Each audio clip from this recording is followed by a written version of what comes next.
ज़रा एक लम्हे के लिए अपनी आंखें बंद कीजिए और याद कीजिए आज से ठीक 2 साल पहले का दिन 8 फरवरी 2024।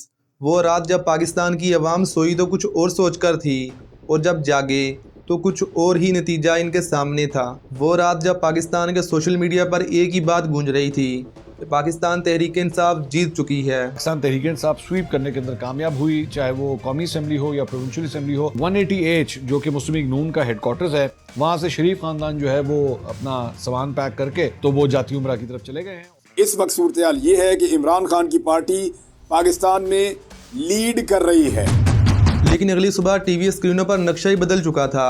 सवाल ये नहीं है कि इलेक्शन में धांधली हुई या नहीं, सवाल ये है कि अगर वाकई ही अवाम का मैंडेट चोरी हुआ था तो फिर पिछले 2 सालों में उस मैंडेट को वापसी लेने के लिए तो संजीदा कोशिश नज़र क्यों नहीं आई। अभी आकर तहरीक इंसाफ ने ये ऐलान किया कि वो 8 फरवरी 2026 को पूरा पाकिस्तान बंद करेंगे और पूरी दुनिया को ये पैगाम देंगे इस वक्त पाकिस्तान के अंदर गैर मुंतखब और गैर मकबूल रजीम मुसल्लत है।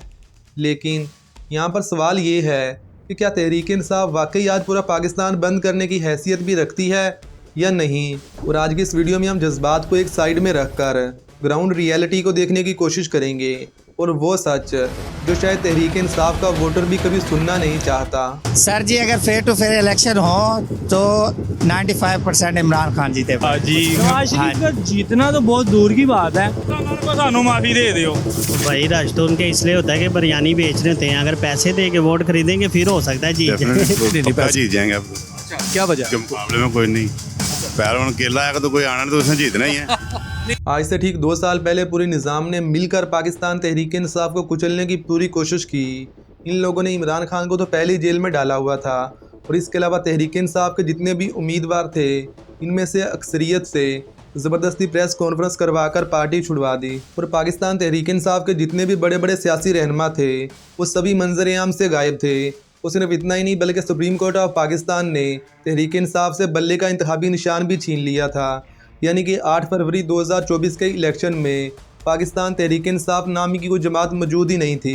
लेकिन जब 8 फरवरी 2024 के दिन पाकिस्तान की अवाम वोट डालने के लिए निकली तो एक बात बिल्कुल वाज़ेह थी कि पाकिस्तान की अवाम ने रवायती सियासी जमातों को बिल्कुल मुस्तरद किया और वो आज़ाद उम्मीदवार जिनका तल्लुक़ तहरीक इंसाफ से था वो पूरे मुल्क के अंदर कामयाब हो रहे थे।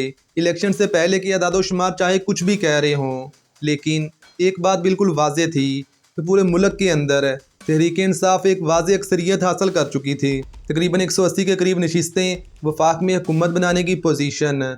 लेकिन फिर क्या हुआ, नताइज बदले गए, नशिस्तें कम की गई, आज़ाद उम्मीदवार पर दबाव डाला गया और उनकी वफादारियाँ तब्दील करवाई गई, जिसका नतीजा ये निकला कि नून लीग इक़्तिदार में आई, पीपल पार्टी पावर शेयरिंग में आ गई और पाकिस्तान की सबसे बड़ी जमात को ओपोजिशन में धकेल दिया गया। ये वो लम्हा था जहाँ पर असल जदोजहद शुरू होनी चाहिए थी।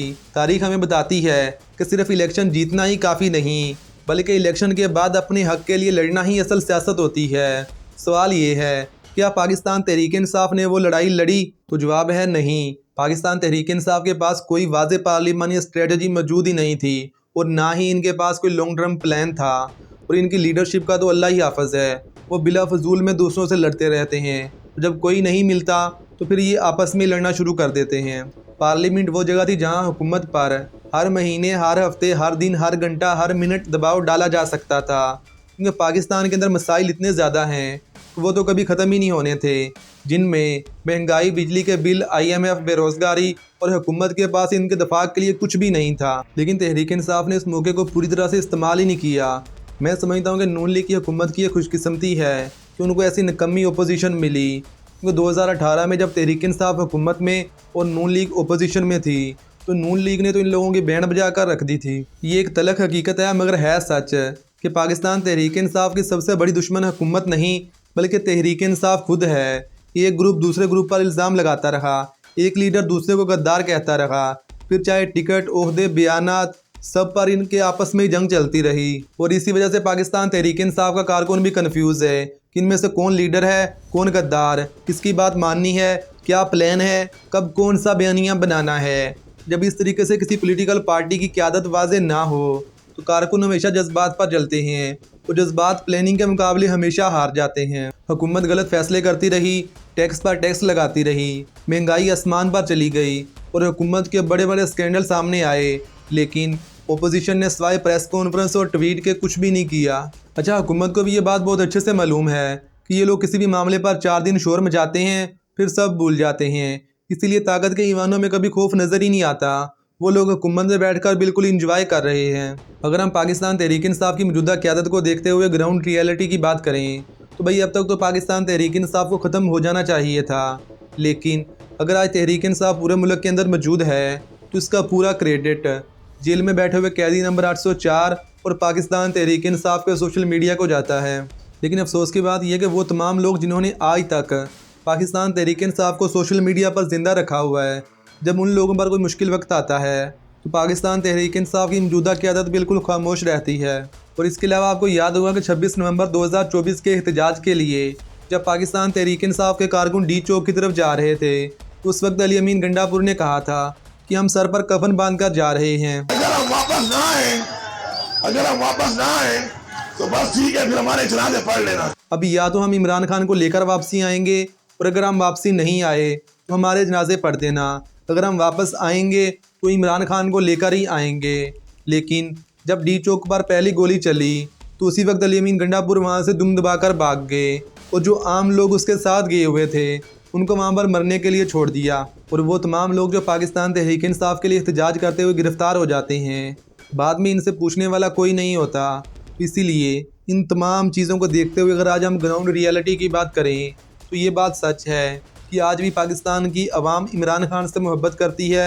अगर वो बाहर आता है तो उसके साथ चलने के लिए भी तैयार है, लेकिन पाकिस्तान तहरीक इंसाफ की जो मौजूदा क़यादत है उस पर पाकिस्तान की आवाम को भरोसा नहीं है और वो उनसे हद से ज़्यादा नाउम्मीद हैं। और जहाँ तक रही बात 8 फरवरी 2026 के एहतजाज की, तो पाकिस्तान तहरीक इंसाफ कहती तो है कि 8 फरवरी को पूरा मुल्क बंद करना है, लेकिन कैसे करना है ये किसी को पता नहीं, क्योंकि ना तो तहसील की सतह पर तंजीमें हैं और ना ही ज़िली सतह पर हदायत और ना ही एहतजाज का कोई वाज़े नक्शा और ना ही पाकिस्तान तहरीक इंसाफ ने यह बताया कि कब निकलना है, कैसे निकलना है, कहाँ से निकलना है और कितने वक्त के लिए निकलना है। और अगर क्रैकडाउन हो तो फिर क्या करना है। बस इनकी ज़बान पर एक ही जुमला है, निकलो और पाकिस्तान बंद करो। और बहुत ही अफसोस के साथ मुझे ये बात कहना पड़ रही है कि 8 फरवरी 2026 को पाकिस्तान तहरीक इंसाफ जिस तरीके से पूरा मुल्क बंद करना चाह रही है, इस तरीके से तो एक शहर के, एक मोहल्ले की एक दुकान बंद नहीं होती, तो आप पूरा मुल्क कैसे बंद कर लेंगे। पाकिस्तान तहरीक इंसाफ के पास मकबूलियत तो है लेकिन प्लानिंग नहीं है। और मेरी ये वीडियो ना तो किसी सियासी जमात के हक़ में है और ना ही किसी सियासी जमात के ख़िलाफ़ है, बल्कि मेरी ये वीडियो पाकिस्तान की मौजूदा सियासत की हकीकत के बारे में है। जब किसी मुल्क की अपोजिशन मजबूत ना हो तो हुकूमत जवाबदेह नहीं होती, और जब किसी मुल्क की हुकूमत ही जवाबदेह ना हो तो नुकसान किसी शख्सियत का नहीं बल्कि मुल्क और आम आवाम का होता है। अल्लाह हाफिज़।